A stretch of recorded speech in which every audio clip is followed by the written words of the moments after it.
many more already. Cool. I'll tell you, it's just counting down. All right. It says it's now streaming live on Facebook on my end. Perfect. All right. Well, hello, everyone, and welcome back to Pad's Puppy Podcast. And today we have special guests, Ashley and Pad's accredited facility dog, Cello. And Cello is up close and personal, and he's trying to figure out if he can turn this into a nap. Right, buddy? He is trying to turn this into a nap. Yeah. Like it will be a nap. His favorite thing to do. We've had a big day. We were just off at school this morning.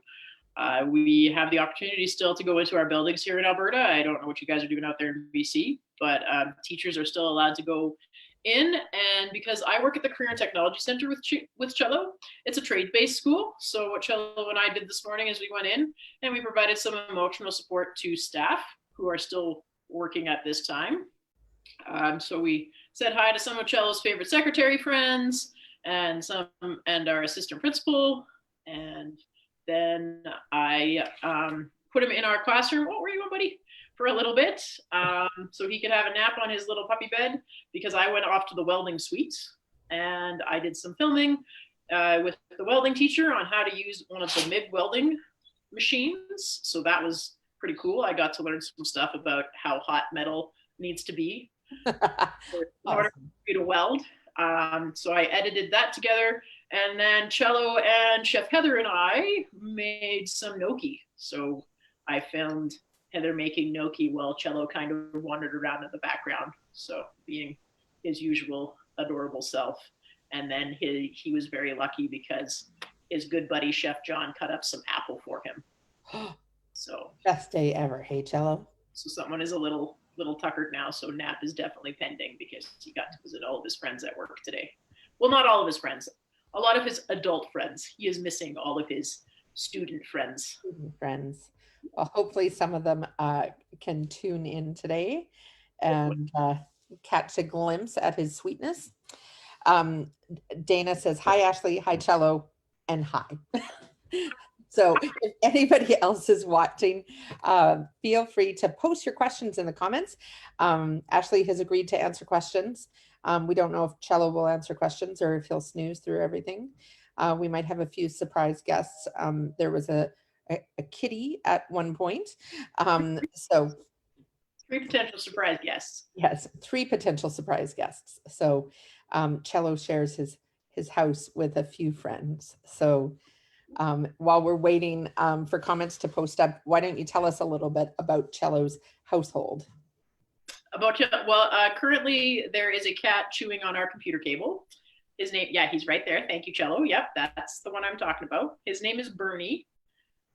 He is from the Cochrane Humane Society.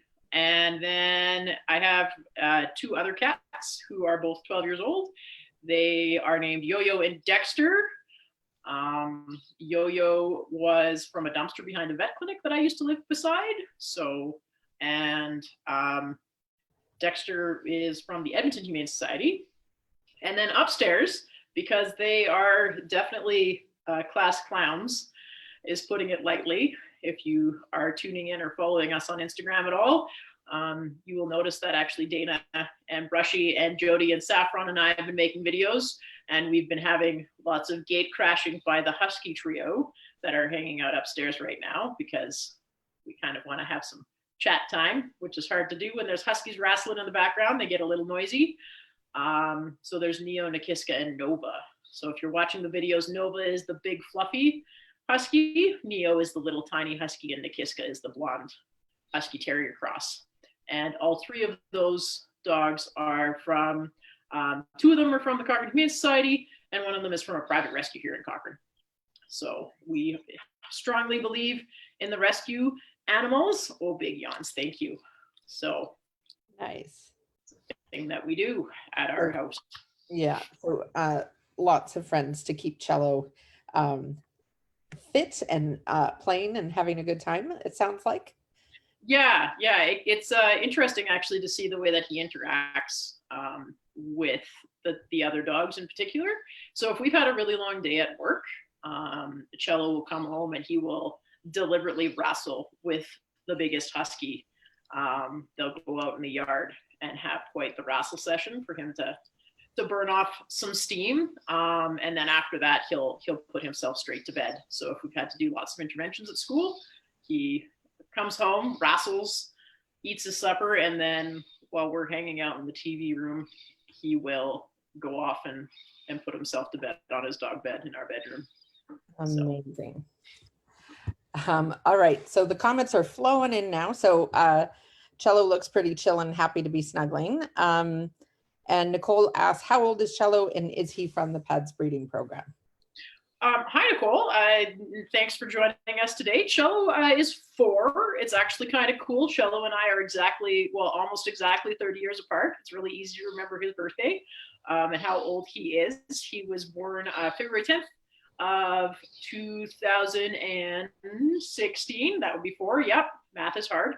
And then my birthday is February 15th. So we can have a birthday party right in the middle there for both of us. So that's pretty exciting. PADS did indeed breed this guy. He is part of the musical instrument litter. And what I learned at his grad in October was that his dad's name was Maestro and his mom's name was Tango. So he was part of the orchestra dog litter. So he is the only dog, I think, and Tara can correct me, that is still with PADS. So Cello is the only dog that stayed with PADS. His sister, Viola, is a airport security dog, is my understanding. She works with Border Patrol airport stuff. She is a sniffer dog. And then the other 2 dogs who were Oboe and, Tara, I'm stuck. Oboe and I delivered this litter. I should remember. Viola, Oboe. No, I'm sorry, 4th one, but his other 2 siblings. It was maybe Reed, but yes, that's it. Oboe and Reed, I think, ended up being exports. Yeah, they went to other schools. I could be wrong on that one. I do have to correct one thing. His mom is actually Samba. So same litter as Tango, but Samba, yeah. And dad came from Guiding Eyes from the Blind. So Cello is actually, I think, about a quarter golden retriever, maybe a little bit more than that. Samba looks like a golden retriever, but she is part golden. So yeah, so that's where he gets his nice red coloring from. But other than that, he is very much a Labrador, with, I feel, the exception of his ears. I think he's got his nice soft golden retriever. Yeah, I don't really like that, do you? Golden retriever ears. Also, that 1/4 golden retriever shows up sometimes when we get a little excited. Cello sometimes overactivates, which is why the 2 of us are a great team together, because I get overexcited sometimes too. So we relate in that way. And so my job as his handler is sometimes to help him when he gets a little too excited, so that way he can calm down and focus back on his job. So yeah. So he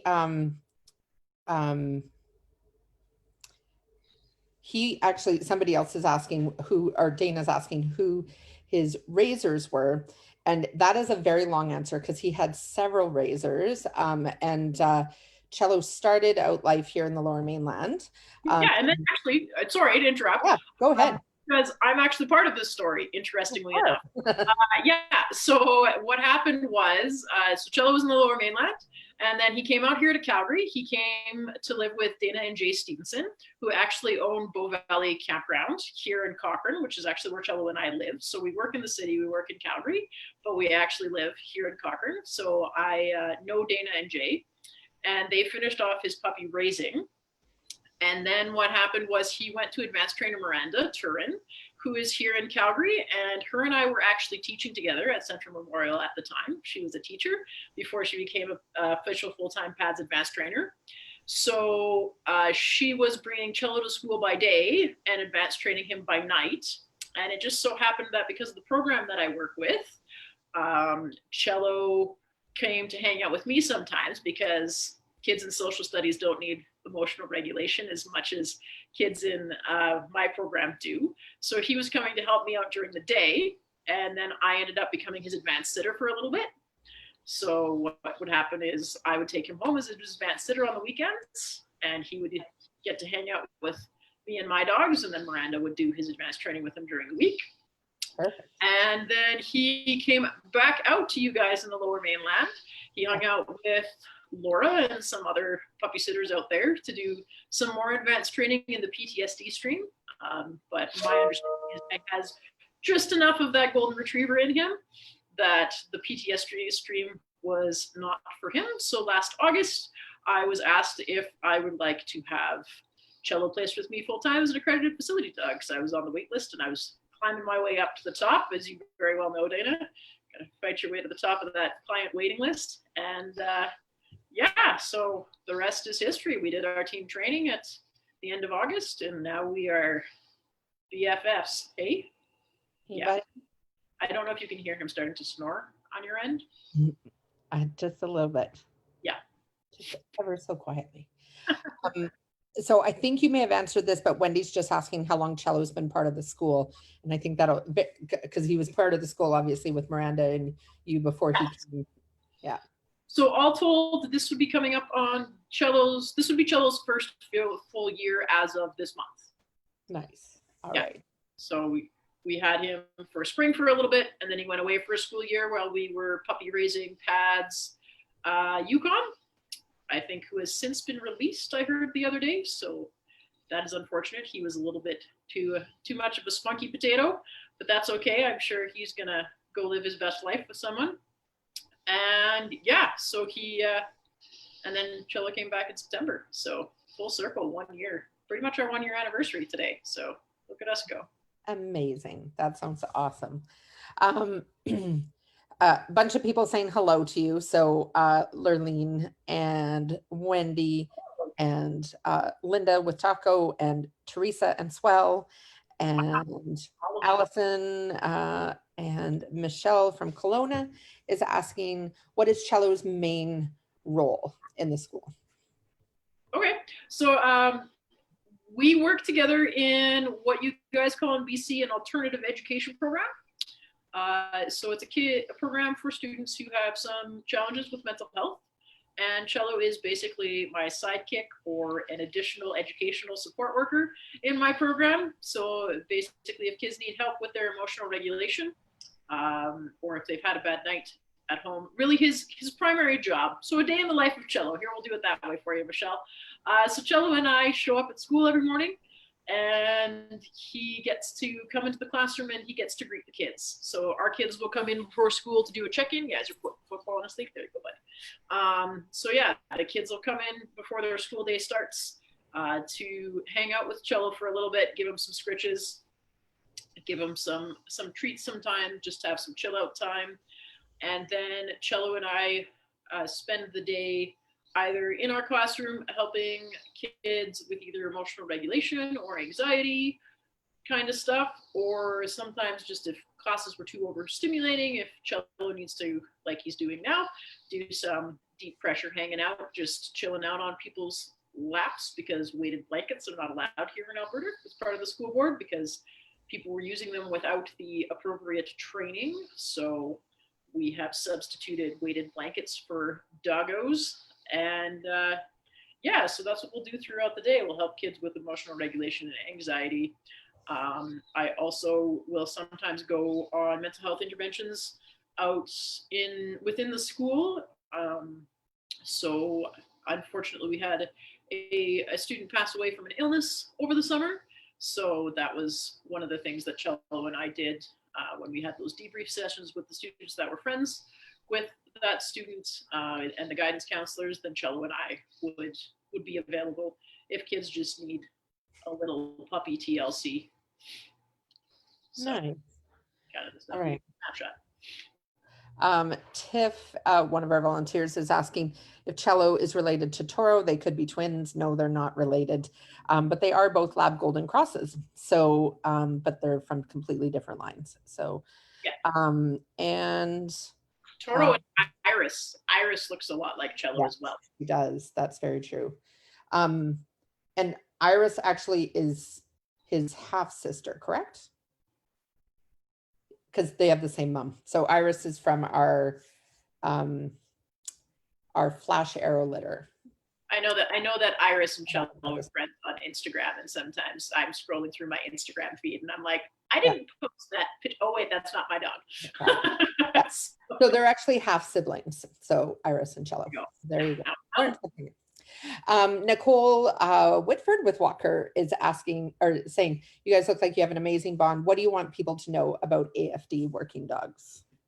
What do I want? Oh goodness. Oh goodness, where to begin? Honestly, I think it's all of our dreams at FADS and as people who love dogs to have AFD dogs in every school. I think that we are seeing lots and lots of kids who don't have the resiliency and coping skills to deal with the stress of school and stuff that happens at school on the regular. So I find having the dog very helpful, except when he's, there you go. Okay. Except when he's melting off the couch because he's so snoozely. Having the dog is very helpful because he does provide that ability to have easy access to regulation skills. Like I work in a high school and the high school kids are all really excited to see the dog when we're walking down the hallway together. And so the socially anxious students, and I imagine, and from what I've seen when we've gone to visit junior high schools, the younger kids get, the more excited they are to see the dog when the dog is in the hallway. So it would just be nice to have that. There's something about having a dog that gives you access to that part of your brain that helps you calm down. So yeah. Yeah, for sure. And I think from the PADS perspective, I know one of the things we're really excited about is kind of across the country, both within educational facilities and within kind of justice facility dog, kind of that industry as well. There's a huge kind of movement and push to use accredited facility dogs exclusively within those contexts. So not bringing in dogs that aren't purpose bred for that kind of work. So that's something that as an organization, we're quite passionate about when it comes to accredited facility dogs, is kind of building standards and helping. There's been a lot of concerns within particularly I don't know about in Alberta, maybe you can speak to this, Ashley, but within BC, there's been concerns about kind of dogs within the learning environment and kind of putting standards and kind of almost regulation or policy around what works and what doesn't. And so, we're excited about the fact that kind of the movement is towards using AFDs kind of within that industry as kind of the gold standard, as opposed to, a teacher just bringing in their pet dog. Yeah. I think accredited facility dogs are definitely purpose bred. And the thing about the handlers that I have met work with about trauma and how dogs can help students.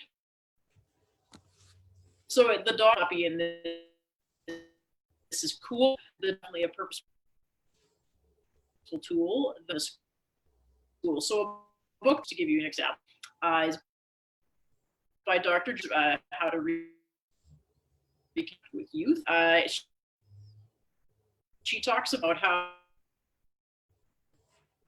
she uses a flipping the. You have the lizard part of your brain, basic stuff down here in your amygdala. You your fingers around and the human of your emotions, and then so your little brain is going something that you can't, a stressor, you go into that flight, fright, or freeze response, which she calls flipping your lid. Finding, because it exposes that lizard brain and it's entirely gone. So what I do is I use him as a tool to help kids put their lids back on. So that way they don't necessarily have to, because Jody Carrington also talks a lot about how kids don't know how to put their lids on and they need to be shown how. So I use the dog as a tool to help kids learn how to use sensory things like feel the weight of the dog on your lap, right? Feel how soft his ears are. Notice that he's being a yawny face instead of having a nap. What are you doing? Yeah, silly puppy, right? So using him as a grounding activity, and then hopefully when I've taught them enough to use the dog as a grounding activity to put their lids back on, then they are going to be able to put their lids back on their own, even when the dog's not there and when I'm not there to coach them through that. Yeah, exactly. I apologize to our viewers. For some reason, some of our comments are not showing up. So if I've missed anybody's questions, Ashley and I will try and answer them after the fact. They're just not appearing. It's showing me about 20 comments and it says that there's 36. So I apologize if we've missed anyone here. But just give me 1 second. Sure. Just gonna oops, see if there's a way to see them somewhere else here. Oh, there we go. You're getting too hot. Okay, scrolling back to where we left off. Okay. Brushy's grandma is saying hello from Essex, Ontario. Lurleen is asking, what type of special training did Cello need to be an AFD? Do you want to take that one or do you want me to answer? I got it. So Cello actually started, so when he was with Miranda, as we've talked about the whole story, he was trained to be a mobility agility dog, because I don't know if you guys all know, but all of our PADS dogs start as mobility agility dogs in their advanced training or in their formative years just before they get to advanced training. So Cello and I practice skills like button and things like that. Cello actually does also know how to open my classroom door as a way of greeting people into our space. So that's pretty exciting. And then for whatever magical reason that PADS has, Cello then ended up going the AFD route. So Cello has learned lots of skills that mobility agility dogs would have done, like chin targeting, and visiting and my lap, which is what he's doing right now, right? Yeah, good, my lap. So just in a different context. So we offer a chin when someone is stressed out. We do a my lap when someone is sitting on the floor and all huddled up in a ball and upset. So instead of a my lap being I dropped my keys and I need you to jump up on my lap to give me my keys back because I can't reach them out of my wheelchair, he now does a my lap to help people regulate. So it's a lot of similar skills, not nearly as specialized as the mobility agility dogs are, but a similar base skill, like your chin targeting and your perching, and then just generalizing it to different situations that are easier for the dog to handle and more helpful in our context. So yeah. And I think one of the things it seems, I think a lot of times a little mysterious, particularly to our volunteers, about how dogs move through the various streams at PADS as they kind of determine their path, but it's very much dog led. And so one of the things we saw in Cello was just, he had a very, so what makes a good service dog won't necessarily make a great AFD dog or vice versa. So AFDs have to have a very specific kind of category of traits to be successful in their work. And one of the things Cello showed very early on was just, he would dial into where people were at. Like he kind of knew what people needed. And that's something that's much harder to teach. It's something the dogs either have or they don't have. We can certainly nurture it and encourage it, but it's something that's kind of who they are. Similar to people that work in this line of work. Not all people are cut out to do the kind of work that Ashley does. And there's a lot of people that wouldn't probably cope well in that environment where you're dealing with a lot of emotions and feelings all the time.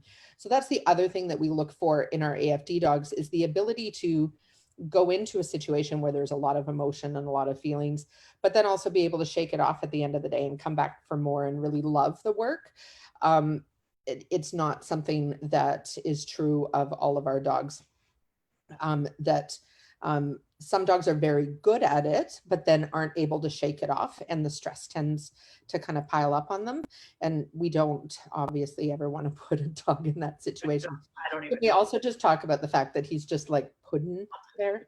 Yeah, he's just melted into a puddle. So a few more comments, and then we're going to have to let you guys go. We've already kind of gone over here, but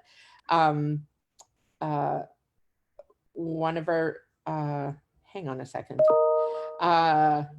So many comments coming in. I'm just trying to keep track of them. Teresa's just asking, Cello's a big boy. How much does he weigh? Cello is the 70-pound-ish mark, 70, 73 pounds within there. Yeah. So he definitely, yeah, he's got the scrawniness of a golden retriever with all of the loving bulkiness of a Labrador. Length and the height, and then the Labradorness. Yeah. Corrine just said, who knew when Ashley and I met at assist training a couple years ago, we'd reconnect at pads. So happy when I saw Ashley at class one evening hanging out with Cello. His placement makes so much sense. You make a great team. And Lori just says her son has anxiety disorder all through elementary, high school, would have really benefited from a dog like Cello. And then Wendy, just maybe this will be our last question. Do you feel that there's more of a need for this sort of AFD than in the past? I think that we are becoming more knowledgeable. So I don't know if the need is necessarily there, or if we're just more aware of the need. I don't know if there's more of it, or if we just are more aware of it. We as teachers in general do lots more training about trauma and how it impacts the brain, and how kids can't learn when they're emotionally dysregulated. That's a big part of our teacher in services and our teacher professional development now. And then I have gone on further to specialize in that, which is why I do have Cello in my program. So I think that there's a lot of awareness out there. So it's hard to gauge whether or not we need it more, or whether or not we just now know that we need it more. But yes, I would say that more is good.